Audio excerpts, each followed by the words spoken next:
श्रीमती मौर्य देवी थापड़िया कन्या महाविद्यालय के इस YouTube चैनल पे स्टूडेंट आपका स्वागत है। देखिए स्टूडेंट, हमारा जो पेपर चल रहा था वो ऑप्टिक्स का था स्टूडेंट। देखिए स्टूडेंट, ऑप्टिक्स पे हमने कुछ बेसिक बातें की थी। बेसिक बातें जैसे मान लीजिए कि मैं बात करूं परावर्तन की, ठीक है, जैसे उत्तल लेंस क्या होता है, अवतल लेंस क्या होता है, ठीक है। तो कुछ छोटे छोटे हमने टॉपिक को क्या किया था, डिस्कस किया था। स्टूडेंट, आज अपन इसको आगे बढ़ाते हुए डिस्कस करेंगे स्टूडेंट कि जब कोई दर्पण पे किरणें आपतित होती है तो वो क्या क्या प्रॉपर्टीज़ को क्या करती है, फॉलो करती है, उन पे कौन से नियम है वो एप्लीकेबल होते हैं। देखिए स्टूडेंट, इस पर अपन सबसे पहले यदि बात करें तो मैं यहाँ पे एक तीन मेनली क्या है नियम है छोटे छोटे, उनको क्या करेंगे अपन डिस्कस करेंगे। लिखेंगे नहीं क्योंकि ये आपको आ रहा है, ठीक है, बस एक इमेज फॉर्मेशन के लिए कि कोई इमेज बनती है तो किन नियम की प्रॉपर्टीज़ को फॉलो करते हुए इमेज बनती है। तो देखिए स्टूडेंट, सबसे पहले मैं आपको पहला नियम समझा रहा हूँ। यदि कोई प्रकाश की किरण, देखिए स्टूडेंट, पहले तो मैं बना लेता हूँ एक दर्पण, ठीक है, ये हो गया दर्पण।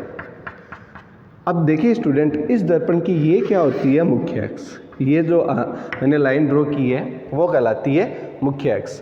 यहाँ पे जो पॉइंट है स्टूडेंट, इसको अपन बोलते हैं पोल। क्या बोलते हैं, पोल। इसको बोलते हैं मुख्य अक्ष। क्या बोलते हैं अपन, मुख्य अक्ष, ठीक है स्टूडेंट।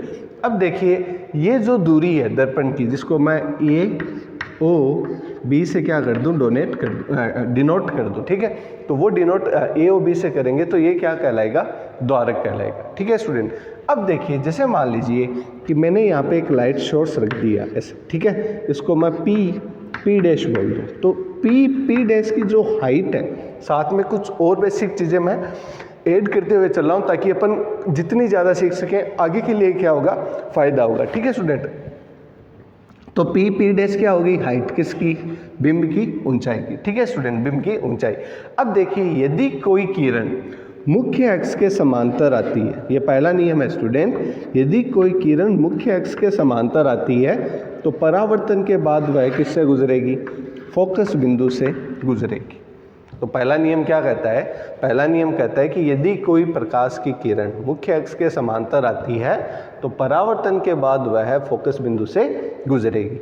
दूसरा नियम क्या कहता है स्टूडेंट, यदि कोई प्रकाश किरण, इसमें मैं पहला लगा दूं ताकि आपको पता चले, ये पहला नियम, ठीक है।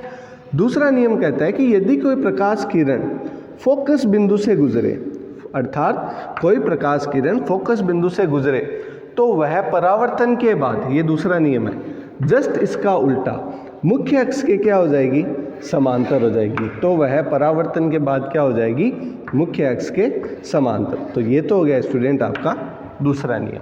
अब स्टूडेंट, तीसरा नियम क्या कहता है, तीसरा नियम कहता है कि यदि कोई किरण वक्रता केंद्र से गुजरे, यदि कोई किरण वक्रता केंद्र से गुजरे, जैसे मान लीजिए यहाँ पर आपका क्या है, कोई वक्रता केंद्र है। अब वो वक्रता केंद्र से क्या कर रही है, गुजर रही है, तो परावर्तन के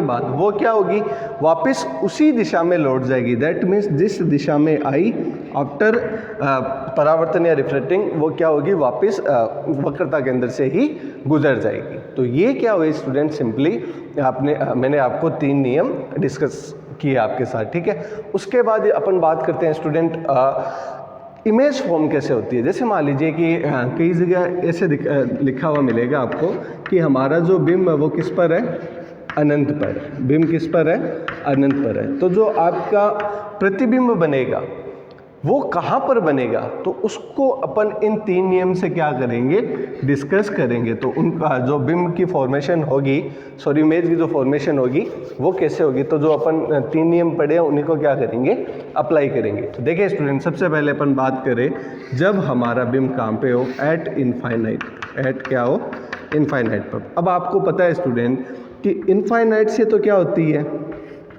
हर प्रकार की क्या आती है, किरणें आती है। तो इनफाइनाइट से किरणें आने का कोई प्रॉपर नियम तो है नहीं कि समांतर ही आना जरूरी है, या वो वक्रता के अंदर से गुजरना जरूरी है, या वो फोकस बिंदु पर ही आए। पर हाँ, अनंत का मतलब हर प्रकार से क्या आती है, किरण आ सकती है। तो स्टूडेंट, जैसे मान लीजिए कि सबसे पहले मैं आपको ये बोल दूं कि मान लीजिए कि वो किरण फोकस बिंदु से क्या हो रही है, गुजर रही है, अनंत से आ रही है और फोकस बिंदु से गुजर रही है। तो बताओ स्टूडेंट, फोकस बिंदु से गुजर रही है तो परावर्तन के बाद मुख्य अक्ष के क्या होगी, समांतर। ये क्या होगी, मुख्य अक्ष के समांतर होगी। ठीक है, पहली बात। यहाँ पे मैं आपको बीच में एक नई चीज़ बताऊंगा स्टूडेंट, वो है कि कभी भी आपको इमेज फॉर्म करनी हो, कभी भी आपको क्या करना हो, प्रतिबिंब बनाना हो, तो आपको हमेशा दो किरणों का क्या करना होगा, इंटरसेक्ट करना होगा। अर्थात मैं बोल दूं कि दो किरणों को क्या होगा, आपको काटना होगा। तो जिससे क्या होगा स्टूडेंट कि जिससे जहाँ पे वो कटेगी वहाँ पे क्या होगी, इमेज का फॉर्मेशन होगा या इमेज बनेगी। ठीक है, तो देखिए अभी तक तो एक ही किरण है, इससे तो हम कोई बिंब नहीं बना सकते। तो दूसरी जो किरण है वो अपन गुजारेंगे स्टूडेंट वक्रता केंद्र से। ये लीजिए, दूसरी जो किरण है वो गुजरेगी वक्रता केंद्र से। ये लीजिए, अब वक्रता केंद्र पे जो किरण आती है, आपको पता है परावर्तन के बाद वापस उसी दिशा में लौट जाती है। जैसे मान लीजिए कि इस दिशा में आ रही है तो परावर्तन के बाद वापस उसी दिशा में लौट जाएगी। अब जब आप ध्यान से देखोगे तो आपको पता लगेगा कि ये जो इमेज बनी वो किस पे बनी, फोकस बिंदु पे। अर्थात किस पे बनी, फोकस बिंदु पे। दैट मीन्स कि यदि हमारा बिंब किस पर हो, अनंत पे हो। ठीक है, तो जो प्रतिबिंब बनेगा वो बनेगा स्टूडेंट किस पे, फोकस पे। किस पे बनेगा, फोकस बिंदु पे। ठीक है, अब इसकी खास बात क्या होगी, ये अपन क्या कर लेते हैं, डिस्कस कर लेते हैं। तो वो जो बिंब होगा वो क्या बनेगा, छोटा। बिंब क्या बनेगा, छोटा। पहली बात, छोटा क्यों बना, क्योंकि देखिए स्टूडेंट हमारा प्रतिबिंब का हमारा बिंब कहाँ पे, अनंत पे, और प्रतिबिंब जो फोकस बिंदु पे बना वो अनंत के रेस्पेक्टिव क्या है, छोटा सा है। ठीक है, तो जो हमारा प्रतिबिंब बनेगा वो छोटा बनेगा, पहली बात। दूसरी बात, जो हमारा प्रतिबिंब बनेगा वो क्या होगा, वास्तविक होगा। वास्तविक क्यों होगा स्टूडेंट, क्योंकि इसका जो प्रतिबिंब बना, जो इमेज फॉर्म हुई, वो रियल में कौन सी इमेज फॉर्म हुई है, उल्टी इमेज फॉर्म हुई है। कौन सी इमेज फॉर्म हुई है, उल्टी। और जो इमेज उल्टी बनती है वो वास्तविक होती है। इसका कारण क्या है स्टूडेंट, इसका कारण इतना सा है कि हमने कोई कल्पना से नहीं मिला है, हमने नियम को फॉलो किया और फिर जो रेज है वो आपस में क्या करी है, इंटरसेक्ट करी है। दैट मीन्स वास्तव में किरणें एक दूसरे को क्या की है, काटी है। मतलब हमने कोई जैसे इमेजनरी नहीं बनाया। तो दैट मीन्स जो उल्टा प्रतिबिंब होता है वो क्या होता है स्टूडेंट, रियल होता है। क्या होता है, रियल होता है। ठीक है, ये कब की कंडीशन थी, जब हमारा प्रतिबिंब किस पे था, अनंत पे था। अब जैसे मान लीजिए कि स्टूडेंट हमारा प्रतिबिंब मान लीजिए वक्रता केंद्र पे हो, तब कैसे बनेगी, तब कैसे इमेज फॉर्म होगी। एक एग्जांपल से अपन समझे कि जब हमारा प्रतिबिंब किस पे हो, पहला तो अनंत पे, अब ये मान लीजिए जैसे मान लीजिए वक्रता केंद्र पे हो, वक्रता केंद्र पे हो, तो वक्रता केंद्र के लिए क्या कंडीशन होगी स्टूडेंट, तो यहाँ पे आता है पहले आता है एफ, फिर आता है सी। तो वक्रता केंद्र पे हो तो मान लीजिए एक किरण मुख्य अक्ष के समांतर आ रही है, तो किससे गुजर गई, फोकस बिंदु से गुजर गई। और दूसरी जो फोकस बिंदु से गुजर रही है वो मुख्य अक्ष के क्या हो गई, समांतर। दैट मीन्स हमारा जो इमेज जो बना वो किस पे बन गया, वक्रता केंद्र पर ही बन गया। मैं वापस बता रहा हूँ स्टूडेंट, ये कोई डायरेक्ट बीएससी सेकेंड ईयर से कनेक्ट नहीं है, बट हाँ इनडायरेक्टली इन बातों की आपको आगे बहुत ज़रूरत पड़ेगी। दैट मीन्स कि यदि आपके ये क्लियर नहीं है तो फिर आगे ऑप्टिक्स आपके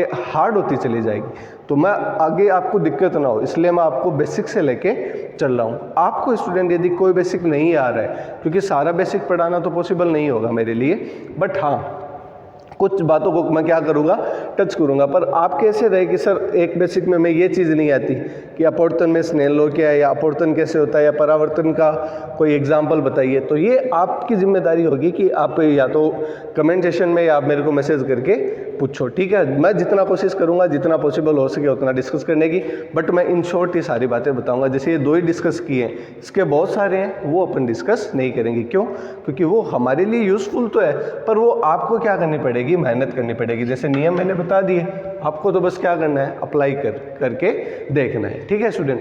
अब अपन चलते हैं कुछ और बेसिक पे। तो बेसिक्स की यदि मैं बात करूं तो हमारे पास एक रिलेशन है स्टूडेंट। यदि आपको कोई बोले कि फोकस दूरी, ये आगे ज़रूरत पड़ेगी स्टूडेंट सारी बातों की, फोकस दूरी तथा वक्रता त्रिज्या आर में क्या रिलेशन होता है, आर में क्या संबंध है, फोकस दूरी तथा वक्रता त्रिज्या में क्या संबंध है। पहले आप सोचिए student, F is equal to होता है, आप जानते हो, आपने 12th में पढ़ा है, यदि आपने पढ़ा है तो एक बार आप याद कीजिए स्टूडेंट, आपको श्योर याद आ जाएगा, क्योंकि आप याद करोगे तो आपकी क्लियर ज़रूर होगा। मैं सीधा लिख सकता था पर मैंने नहीं लिखा, आपके बेसिक्स क्लियर करवाना चाह रहा हूँ यहाँ पे। सोचो स्टूडेंट, आपको पता है फोकस दूरी, कोई डेरिवेशन किया था 12th में, याद करो, एफ आर का कोई रिलेशन निकाला था, याद आया? ठीक है, तो याद आया, that means F equals to होता है R by two. F equals to क्या होता है, आर बाई टू। अर्थात मैं ये कह दूं कि फोकस दूरी वक्रता त्रिज्या की क्या होती है, आधी होती है। अर्थात फोकस दूरी वक्रता त्रिज्या। अब आपके मन में वापस क्वेश्चन आएगा, सर ये वक्रता त्रिज्या क्या होती है? तो वक्रता त्रिज्या स्टूडेंट, गोलीय दर्पण को अपन एक खोखले गोले का क्या मानते हैं, कटा हुआ भाग मानते हैं। तो इसकी जो रेडियस है, इसकी जो रेडियस है वो क्या कहलाती है, वक्रता त्रिज्या। अब ये केंद्र क्या कहलाता है, वक्रता केंद्र। दैट मीन्स सी और इस द्वारक के बीच एफ कहाँ पे आएगा, जस्ट इसके बीच में। देख लो चाहे स्टूडेंट, जो मैंने जो भी डायग्राम बनाई है ये जस्ट लगभग क्या है, आधे आधे। इसमें थोड़ा सा आधे से ज़्यादा लग रहा है, तभी देखो हमारी जो इमेज है वो इस तरफ खिसक गई, वरना लगभग मेजरमेंट तो नहीं किया मैंने, बस सीधे ओवरऑल ऐसे बनाया था। यदि ये हल्का सा इस तरफ होगा तो ये प्रॉपर किस पे आती, एफ पे आती। तो that means F equals to क्या होता है, आर बाई टू होता है। ठीक है स्टूडेंट, अब एक छोटे से अपन बेसिक की और बात करते हैं, जिसका नाम है दर्पण समीकरण या दर्पण सूत्र। देखिए स्टूडेंट, मिरर फॉर्मूला, हालांकि ये अपन को प्रूफ भी करना है, आगे जब अपन पढ़ेंगे तो इसको अपन प्रूफ करेंगे, बट अभी के लिए अपन इसको पढ़ लेते हैं। ठीक है, देखिए मिरर फॉर्मूला, मिरर, इसको अपन दर्पण सूत्र भी बोलते हैं। अब ये होता क्या है स्टूडेंट, इससे न्यूमेरिकल्स भी बनते हैं काफ़ी। 1/f इक्वल्स टू होता है स्टूडेंट 1/v प्लस 1/u। ये लीजिए स्टूडेंट, इसको अपन बोलते हैं क्या, दर्पण फॉर्मूला। दैट मीन्स 1/f अर्थात फोकस दूरी का व्युत्क्रम बराबर होता है किसके, 1/v plus 1/u। That means यहाँ पे v क्या है स्टूडेंट, v है प्रतिबिंब की दूरी, v है प्रतिबिंब की दूरी, प्रतिबिंब दूरी, और u है स्टूडेंट बिंब की दूरी। जो आपका u है, स्मॉल u, वो है स्टूडेंट बिंब की दूरी। अभी ये सारी बातें डिस्कस हो रही है स्टूडेंट, जब अपन वापस स्टार्ट कर देंगे, मतलब बीएससी को प्रॉपर वे में स्टार्ट कर देंगे, तब अपन सीधे फास्ट चलेंगे, वहाँ पे टाइम नहीं लगे, इसलिए मैं आपको छोटी छोटी जितनी भी बातें हैं वो मैं यहाँ पे डिस्कस कर रहा हूँ। जैसे मान लीजिए student 1/f equals to 1/v plus 1/u। मान लीजिए स्टूडेंट इस डायग्राम में अपन को देखना है कि कौन सा u है, कौन सा v है। तो बताओ स्टूडेंट, सोचो कौन सा u होगा, कौन सा v होगा, और हाँ कौन सा पॉजिटिव होगा और कौन सा नेगेटिव होगा, ये भी सोचो स्टूडेंट, क्योंकि ये प्रीवियस वीडियो में अच्छे से डिस्कस हुआ था। u v f कब प्लस होंगे, कब माइनस होंगे। सोचो, थोड़ी देर आप सोचो, फिर मैं बताता हूँ। u क्या होता है, u होता है स्टूडेंट बिंब की दूरी, किससे, ध्रुव से। तो अपना बिंब कहाँ पे है स्टूडेंट, अनंत पे। तो u की वैल्यू कितनी आएगी, इनफाइनाइट। u की वैल्यू आएगी इनफाइनाइट। अच्छा, यहाँ पे एक क्रॉस क्वेश्चन और करता हूँ मैं, इनफाइनाइट आया, ठीक है। अच्छा मान लीजिए कि u कोई सम डिस्टेंस पे होता, तो डिस्टेंस पॉजिटिव होती है नेगेटिव। सोचो, यदि आप प्रॉपर पढ़ रहे हो तो आपको तुरंत आंसर आ जाएगा। मैं क्या बोल रहा हूँ, मैं ये बोल रहा हूँ कि जैसे u इक्वल्स टू इनफाइनाइट है, मान लीजिए कोई सेपरेट दूरी पे होता, जैसे इसमें रखा है वक्रता के अंदर पे, तो वो दूरी पॉजिटिव होती है नेगेटिव। तो देखिए स्टूडेंट, इसकी छोटी सी बात है, प्रकाश किस दिशा से आ रहा है, इस दिशा से, और दूरी कहाँ से मापते हो, ध्रुव से। तो u किस तरफ है, इस तरफ, तो विपरीत दिशा में जब आप मापोगे तो वो क्या हो जाएगी, negative. That means minus infinite का कोई मतलब नहीं है, दैट मीन्स इसको हमने बोल दिया इनफाइनाइट। v कहाँ पे बना, फोकस बिंदु पे, बट v को मापोगे किससे, ध्रुव से, प्रकाश के विपरीत दिशा में, तो v क्या आ जाएगा, माइनस एफ के बराबर। और फोकस दूरी तो एफ के बराबर ही होगी, बट क्या होगी, माइनस, बिकॉज ये भी दूरी किसके अगेंस्ट मापी जा रही है, प्रकाश के आपतन दिशा के विपरीत। तो ये थे कुछ स्टूडेंट सम बेसिक्स और आपके लिए। नेक्स्ट वीडियो में देखते हैं, यदि प्रॉपर ऑप्टिक्स स्टार्ट कर दें, यदि फिर भी कुछ बच्चों के डाउट्स या क्वेरीज रहेगी तो अपन 1-2 दिन वापस थोड़ा बेसिक पढ़ेंगे, उसके बाद जो फर्मा का नियम है हमारा उससे क्या करेंगे, स्टार्ट करेंगे। तो आई होप स्टूडेंट आज का ये वीडियो आपको समझ आया होगा। देखिए स्टूडेंट, टीचर के साथ साथ आपको मेहनत करनी होगी। मैं चाहे कितना भी पढ़ा दूँ, यदि आप नहीं पढ़ रहे हो तो फिर इसका कोई मतलब नहीं है, क्योंकि आप 12th में भी पढ़ के आए हो, ठीक है। तो आपको थोड़ा सा तो मेहनत करना पड़ेगा, बट हाँ इसका आपको रिजल्ट भी श्योर मिलेगा स्टूडेंट। जब आप आगे पढ़ोगे तब आपको टू द पॉइंट बात करना ही सही लगेगा, क्योंकि ये आ रहा होगा। फिर आप ये नहीं पूछोगे कि सर ये कैसे नियम आता है, या कैसे परावर्तित होती है, या कौन सा दर्पण है, या कौन सा लेंस है, ठीक है स्टूडेंट। तो आई होप आज का ये वीडियो जो मैंने आपको लेक्चर डिलीवर किया है आपको समझ आया होगा। फिर भी स्टूडेंट कुछ क्यूरीज या कुछ डाउट आपके मन में रह जाता है तो आप निसंकोच पूछ सकते हो। जब भी मेरे को टाइम मिलेगा मैं आपके डाउट ज़रूर सॉल्व करूँगा। तो मिलते हैं स्टूडेंट नेक्स्ट वीडियो में, तब तक के लिए धन्यवाद।